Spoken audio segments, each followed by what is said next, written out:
saludo? ¿Hacia acá, hacia acá? ¿Hacia acá? Va. Oye, pero nuestro entrevistado, ¿dónde se fue? Gonzalo, ¿dónde estás tú? ¿Qué está pasando? Pura guitarra. Oye. Ay, Gonzalo, ¿qué pasó? ¿Por qué ahora va a ponerse los audífonos porque no está escuchando? ¿Cómo estás, Gonzalo, tanto tiempo? ¿Qué bien, estabas haciendo? Estaba arreglando un poco, estaba el desastre atrás. Entonces, estamos en vivo, en directo, no hay problema. Sí. Oye, bien, ¿cómo están ustedes? Bien, músico tú, yo no te conocía esa beta artística. Ah, sí. Conociendo un poco más acá a Gonzalo. Tanto tiempo, sí. Estimado, lo echábamos de menos. ¿Cómo han estado? ¿Bien? Bien, sin mayor novedad, buena salud, gracias a Dios. Ay, qué bueno. Oye. Lo importante es que tú estés bien. Ay, Gonzalo. Sí, vamos a decir que estamos bien. Ya, perfecto. Estamos. Perdón, es que me dicen que empecemos la terapia al tiro. Que la necesita. Nos ponemos al día entonces. Pongámonos, le voy a sacar acá mi torpedo, todo mi problema de la vida existencial, Gonzalo, tú lo sabes. No, el fin de semana, el domingo pasado, se conmemoró el Día de la Felicidad.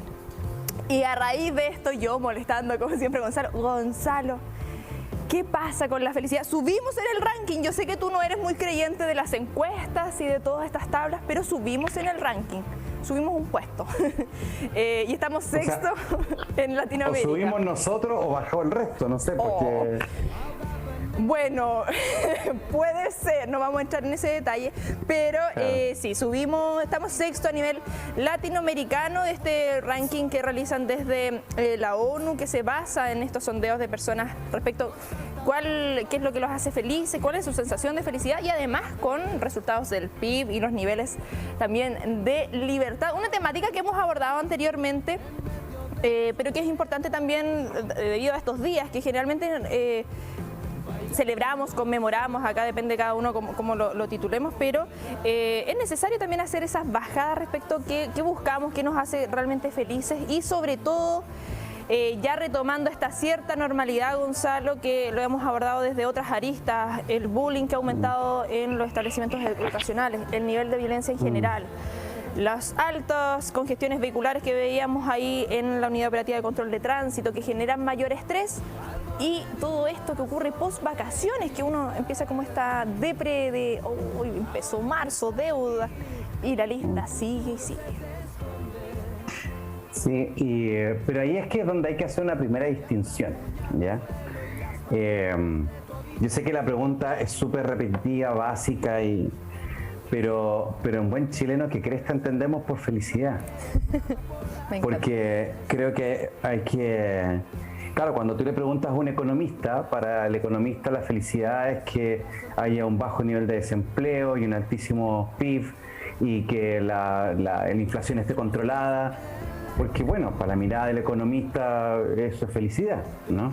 Si tú le hablas a un psicólogo, pues hablará de los índices de salud mental, de los indicadores acerca de la agresión, la violencia, los suicidios, la drogodependencia.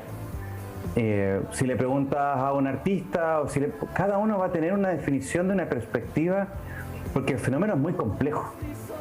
No complicado, ¿ah? No es que sea complicado en sí mismo entenderlo. Gonzalo, seremos que nosotros nos complicamos la vida y acá siempre hago en paralelo. Estoy acá. No sé si tú has visto un video que a veces circula en internet de un gatito que abre la puerta al gatito y pasa una pelotita y él puede pasar por al lado de la puerta, agarrar la pelotita, pero no. El gato, ¿qué hace? Mete la patita por abajo de la puerta para agarrar la pelota. Teniendo ahí la respuesta tan fácil como caminar por al lado, pero uno se complica la vida. Claro, yo soy el gato. Claro. ¿Y cuál es tu pelota, Connie? Oh, ya ¿Cuál no. es la pelota que estás tratando de agarrar? Ya. No es pelota. No, pero estamos hablando de... Sí. Estamos hablando de que cada uno tiene un propósito. Y acá yo me voy a rajuñar un poquitito la filosofía más que la psicología. Ya. Porque la psicología puede hablar de los fenómenos emocionales, podemos hipotetizar acerca de los neurotransmisores que están involucrados, etcétera. Pero pareciera ser que en estos elementos o en estas experiencias que son más trascendentes en la experiencia humana, la psicología tiende a quedarse corta, sobre todo la psicología más postmoderna, que es más científica, más centrada en cómo funciona el cerebro. Y entonces limita la comprensión de los fenómenos a partir de lo que logramos entender todavía de cómo funciona el sistema nervioso, lo que es una milésima parte de cómo realmente está funcionando y cómo lo logramos entender. Entonces, a veces tenemos la mala costumbre de los seres humanos de reducir el universo a lo que somos capaces de comprender, sí. Lo que no solamente es un ejercicio de soberbia enorme, sino que es un error catastrófico, porque lo que yo logro entender, esto de que hay gente que está tan segura de si existe o no existe Dios, de si este modelo o este otro es el correcto, con esta idea un poquitito solipsista. El solipsismo era esta idea filosófica que aseguraba de que cada uno tenía una verdad que no podía comunicarse con la del otro, entonces estábamos encerrados en una especie como de sueño que cada uno tenía y no tengo certeza si tú, Connie, existes o no, y entonces es una situación bastante desesperada. Yo creo que tenemos un neosolipsismo, esta idea de que cada uno tiene su verdad y que yo defiendo mi verdad, claro. Como con una idea de que soy infalible, como que no puedo cometer errores, que lo que yo percibo ahora, eso es, a pesar de que hace 3 meses pensaba algo distinto y estaba igualmente convencido de que eso era verdad. Entonces, tenemos esta mirada un poco soberbia y un poco apurona de querer ya haber controlado y comprendido el universo entero. DeGrasse Tyson, el divulgador científico, tiene una frase que a mí, yo creo que la he dicho aquí un par de veces, ¿no? El universo no está obligado a tener sentido para mí. Sí. Entonces, uno de los elementos esenciales en este concepto de la felicidad es que como fenómeno no es comprensible completamente. Uno lo logra experimentar, logra darse cuenta cuando está allí o cuando no está allí. Pero reducir la felicidad a indicadores económicos, académicos, laborales, familiares, finalmente creo que es un trabajo improductivo. Y cuando las personas y toda la cultura se centra en contar y completar esas distintas tareas que dicen finalmente que si tú tienes este nivel de auto... Esto lo decía la Mafalda, no lo decía yo. Que después de ver un rato televisión, Mafalda decía que bueno, si tienes un auto Renault, un refrigerador de tal marca y puedes viajar de vacaciones, tienes que ser un estúpido para no ser feliz, ¿no? Como esta idea de que la felicidad se logra haciendo cosas. Antes era que la felicidad se lograba teniendo cosas, ¿no? Claro. Pero ahora las personas están desesperadas por hacer. ¿A cuántos conciertos he ido? ¿Dónde he viajado? ¿Cuántas partes del mundo conozco? Porque pareciera ser que la felicidad ahora está cada vez más lejos, sí. ¿no? Hay que ir a buscarla al sudeste asiático porque ya me encuentro yo. Entonces, claro, hay una comprensión de la felicidad que se nos escapa un poco y cuando tratamos de reducirla a indicadores nos podemos entrampar. Sí, bueno, respecto a eso, uno empieza acá a hacer estos cruces de datos con este World Happiness Report, este informe sobre la felicidad humana, porque por 5º año consecutivo es Finlandia el que lo lidera y el que está a nivel mundial en el último lugar es Afganistán, a nivel latinoamericano es Venezuela. Claro, uno empieza a juntar los datos, hoy en qué situación está cada país, evidentemente guerra, lo que está pasando en Venezuela, migración, tema económico, pero ahí vuelve también ese punto que tú señalas, cómo tengo que salir afuera, viajar al sudeste asiático, Europa, no sé, quizá yo puedo encontrar mi felicidad en Italia, no, claro. pero cómo no somos capaces de... Somos mucho de juzgar al resto, decir como, oye, sí, pero mira, ese anda amargado, tiene puros problemas. Pero ¿qué pasa conmigo? ¿Qué pasa conmigo? ¿Cómo hago ese autocrítica, autoanálisis respecto a lo que necesito, a lo que quiero? Y muchas veces acá yo lo he escuchado de varias personas, como lo que quiero no es realmente lo que necesito o no está bien, pero no está bien ¿para quién?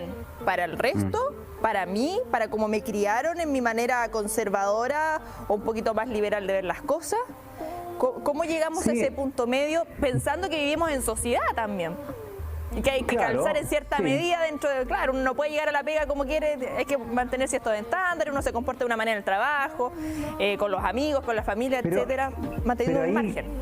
como creer que si yo me pongo una corbata, estoy traicionándome a mí mismo como persona. Yo, Gonzalo Espinosa, no uso corbata, no habitualmente.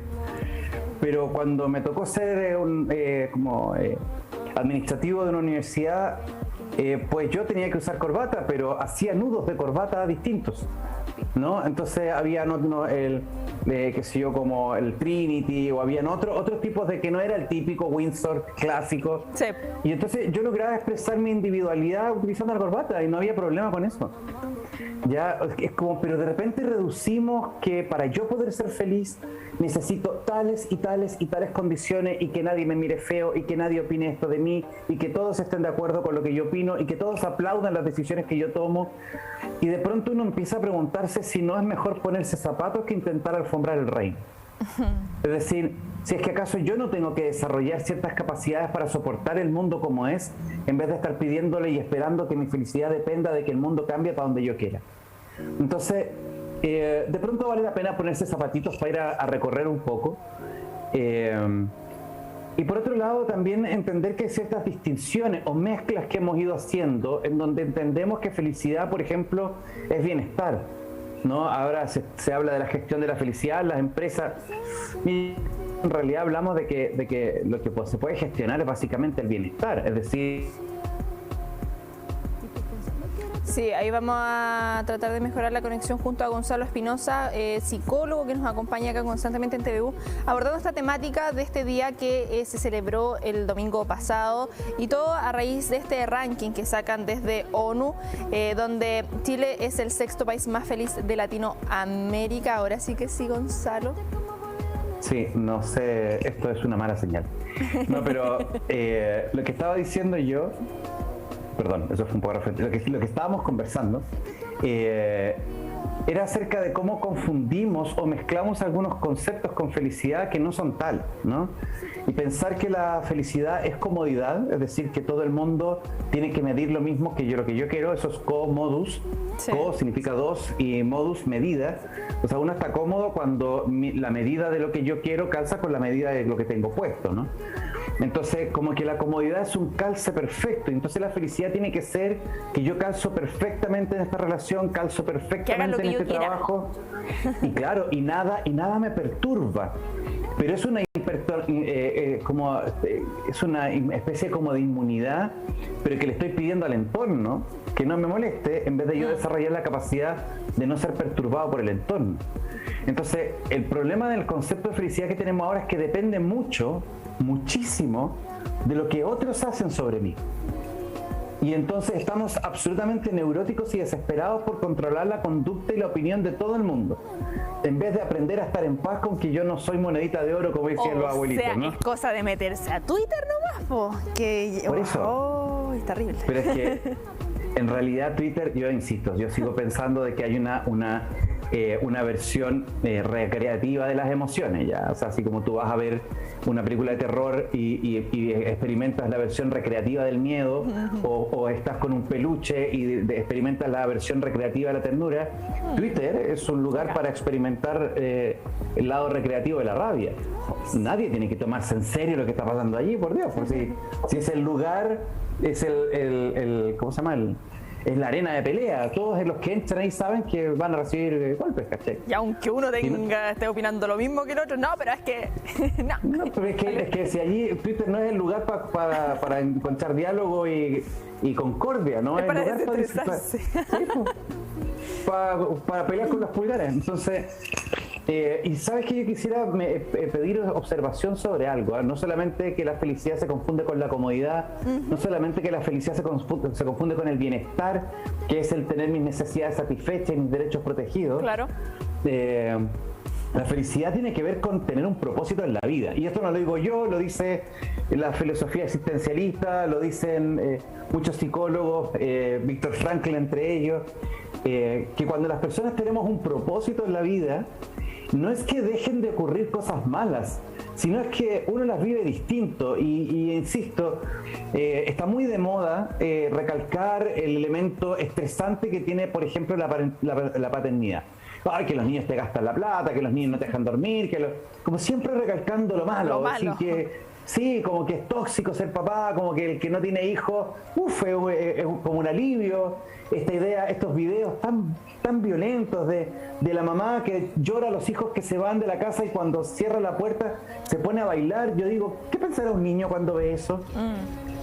¿Cómo vuelvo a creer en el cariño y el afecto que me entrega mi mamá, o la pena que siento porque yo me vaya, si finalmente ella misma está tuiteando, retuiteando ese tipo de información que dice en realidad quiero que te mandes a cambiar?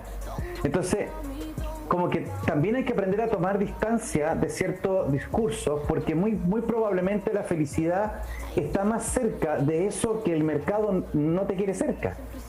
Claro. Porque el mercado nos quiere infelices, para que confundamos que la felicidad es comprar, es viajar, es ir a conciertos. Claro, compremos el chocolatito, el helado, para ver la película, claro, y llorar. Entonces, cualquier cosa que haga realmente feliz al ser humano, pues empieza a ser criticado por la propaganda, porque finalmente la idea es mantenerlo lejos. Yo sé que esto suena medio tendencioso políticamente, pero basta que uno haga una lectura relativamente simple para darse cuenta que muchas veces lo que está rodeándonos, la información que nos rodea, no tiene que ver con nuestra felicidad, sino con el abastecer un mercado que para muchos economistas es señal de felicidad. Entonces, la felicidad tiene que ver con el propósito, el preguntarme para qué me levanto todos los días. Cuando tú hablas con personas que están depresivas, que están con ideación suicida, una frase recurrente es que no tienen ganas de levantarse porque no hay un propósito para levantar. Y todos los que hemos sido padre o madre, o al menos la mayoría, especulo, a ninguno de nosotros nos nace a las 3 de la mañana salirse de la camita calentita a ir a cambiar un pañal lleno de caca. No es que me nació, voy feliz para allá. No, lo hago por un ejercicio de autodeterminación. Pero una vez que ese pañal está cambiado, una vez que tu bebé está vuelto a dormir y se acurruca contigo, pues entonces, retrospectivamente, sí tienes la capacidad de decir, esto estuvo bien hecho. Pero si yo estoy esperando que las cosas me premien antes de hacerlas, pues estoy yendo en contra de las lógicas del universo, porque en el universo todo funciona por causa y efecto. Si yo quiero que venga el premio antes de hacer las cosas, pues no resulta. Entonces, en este momento también hay que preguntarse cuál es la caminata, cuál es la ruta que voy a seguir para la felicidad, qué es lo que voy a buscar y cómo en ese tránsito hacia ese destino las cosas que vivo van adquiriendo una lectura, un sentido, un propósito, una sensación de sacrificio. Y claro, en la actualidad el concepto de sacrificio tiene que ver más bien con la amputación o la pérdida. Pero la idea de sacrificio, pues la protoidea, la idea inicial, es que yo entrego algo para que ese algo se me devuelva sagrado. O sea, yo estoy entregando algo a cambio de otra cosa que es mayor. No es una amputación, no es una autolimitación. El sacrificio tiene ese concepto de lo sagrado. Viene siendo como una inversión, no un gasto cuando se habla de... Claro, entonces no es que yo esté invirtiendo en mi hijo o en mi proyecto o en trabajar con mi comunidad o en cuidar a los adultos mayores o en luchar por la ecología o en luchar por la justicia social. No es que yo esté haciendo eso porque entonces después algo bueno me va a llegar. Es que en el mismo acto de hacerlo uno está encontrando una sensación en donde pareciera ser que todo vale la pena, todo tiene sentido.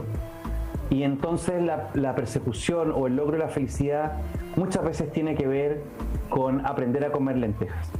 Sí, Gonzalo. Y esto perdón, diga. No, disculpa, es que a raíz de estos cuestionarios, estas cosas constantemente donde vemos esta felicidad falsa felicidad, los viajes, lo que ocurre con influencers a través de redes sociales, y siempre me cuestiono y me pregunto, sobre todo en estos momentos, que la salud mental está en crisis en nuestro país, y viene en crisis de antes, pero la pandemia lo visibilizó aún más. Vemos como oye, chuta, subimos en el ranking. Y veo mi realidad en alguien que quizás está con tendencia suicida o con una depresión que no ha sido diagnosticada. ¿Qué puede ocurrir también a lo que llega ver estas imágenes, ver estos rankings de oye, si estamos todos felices, hay que la economía está bien, dentro del concepto que manejamos como felicidad, oye, si está todo funcionando bien? ¿Qué pasa también con estas personas mejor dicho, qué podemos hacer quienes estamos cerca de alguien que está en una situación así y no está en tratamiento?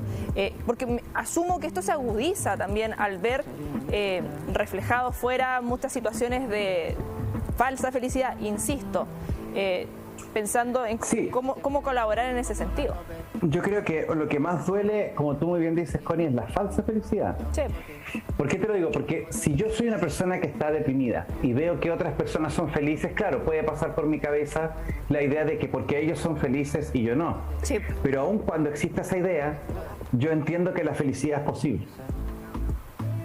Distinto es cuando miramos el mundo y todo nos parece una falsa felicidad. Entonces, yo termino creyendo de que el concepto de felicidad, así como otros tantos conceptos que definieron nuestra vida en eras anteriores, ahora son objeto de crítica y desarticulación y desdibujamiento. Puede alguien que diga, bueno, así como dicen que el amor no existe, así como dicen que el valor de, no sé, no quiero meterme en temas más polémicos, pero alguien podría decir la felicidad no existe, existen momentos felices, dicen por ahí. No, la felicidad es algo permanente o al menos de larga data, ¿no? Lo que pueden existir son momentos de alegría, son momentos de placer, pero confundir alegría y felicidad, pues hay un nivel de analfabetismo ahí que hay que resolver. Lo realmente duro es cuando yo miro el mundo y me doy cuenta que la felicidad no es posible. Entonces no me voy a esforzar, ¿no? Si yo estoy deprimido y veo que hay otras personas felices, me da rabia, me puede dar pica, hasta envidia. Pero hay una parte de mí que dice, yo podría estar así.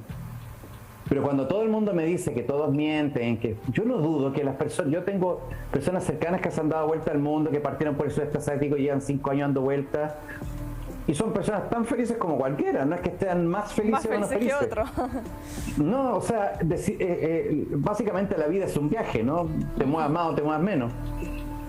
Es la actitud al viaje la que hace que el tránsito sea dichoso o un peso, ¿no? Entonces, tiene que ver más con, creo yo, que en esta pregunta que tú haces, en seguir ratificando que la felicidad es posible, pero no allí.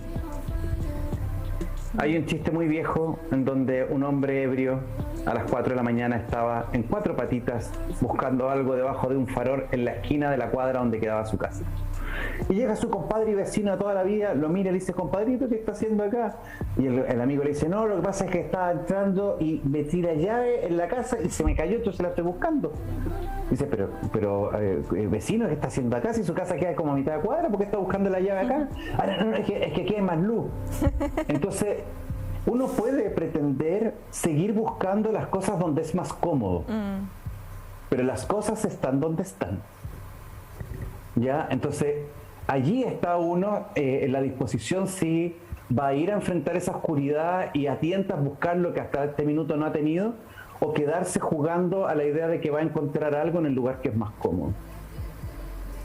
Sí, no, a lo que quería llegar también con esa pregunta que te hacía, algo que ha estado dando vuelta en redes sociales respecto a una persona que se suicidó y revisaron conversaciones de WhatsApp de antes de que ocurriera ese hecho.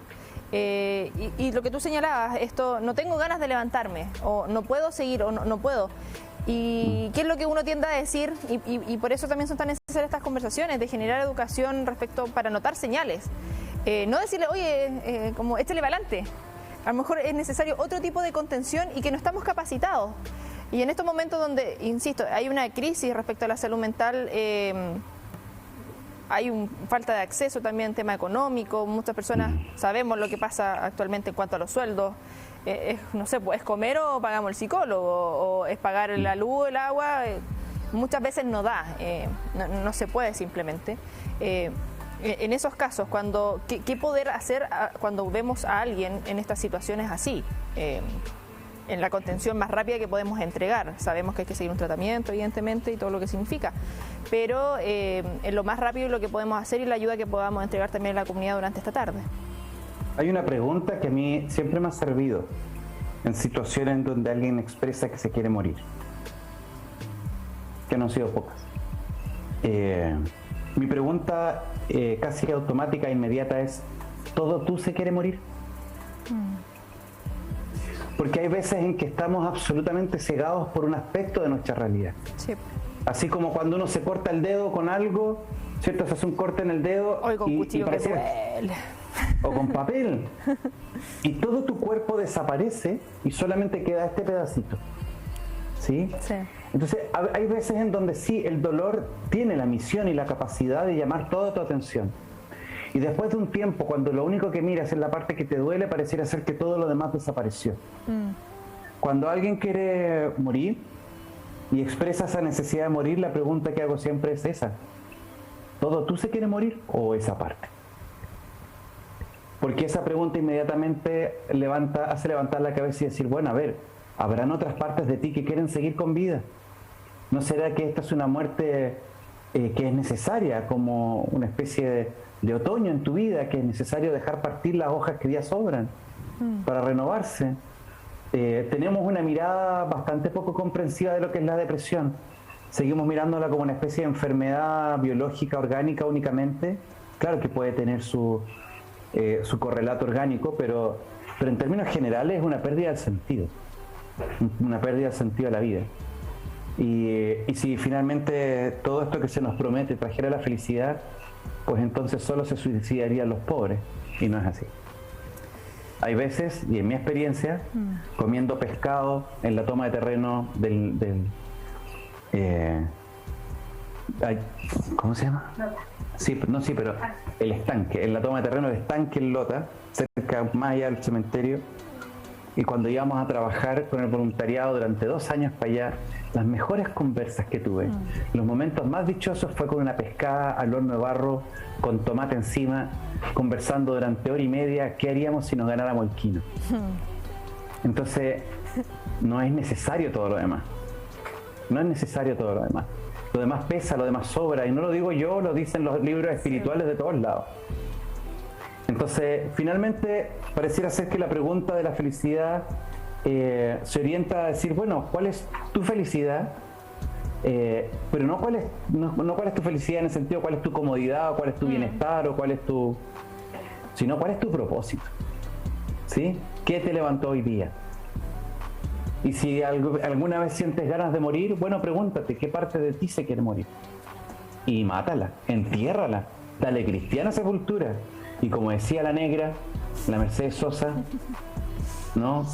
Hay que sacarlo todo afuera como la primavera. Nadie quiere que adentro algo se muera. Hablar mirándose a los ojos, sacar lo que se muere afuera para que adentro nazcan cosas nuevas. Entonces, el sentido de la felicidad también tiene momentos de purga, también tiene momentos de tristeza, de dolor, de incertidumbre, pero uno sigue conservando su propósito aquí, en un núcleo que no es tocado por la coyuntura ni la circunstancia. En la medida en que yo tenga claro eso, pues me puedo volver a levantar. Nadie dice que no te vas a caer, pero te puedes volver a levantar. Sí. Y alguien que se ha caído y alguien que se ha caído y se ha vuelto a levantar, cuando se cae de nuevo, ya no es lo mismo que la primera vez, porque ahora sabe que se puede levantar. Sí, y uno trata de evitar también el camino, de fijarse un poquito más y no volver a caerse. Sí. De los errores se aprende muchas veces. Gonzalo Espinosa, como siempre, un gusto que nos acompañes acá en la comunidad del contenido. Un abrazo a la distancia y estamos en contacto. Ya. Hoy quedaste como en otra vibra. Me gustó tu mensaje. No, es que me quedé pensando que haría que se me ganara el quino. Ay, loca. Ya. Que estés bien, Gonzalo. Abrazo. Un abrazo a la comunidad.